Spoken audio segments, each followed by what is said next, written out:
How to fix YouTube keeps signing you out. Hey everyone, welcome back to the channel. If you are new here, don't forget to hit the subscribe button and turn on the notification bell to not miss any updates.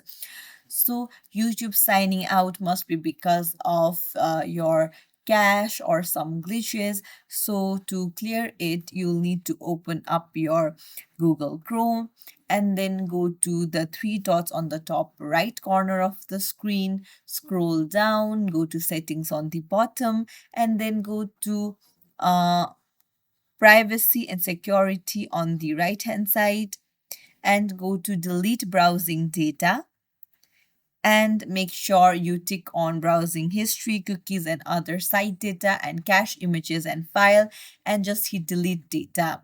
Now this will refresh whatever errors that you are facing, and now you can try using your YouTube, and I'm pretty sure it will help you with your error. So if you found this tutorial helpful, don't forget to like and subscribe to our channel for more tips and tricks. Thank you for watching.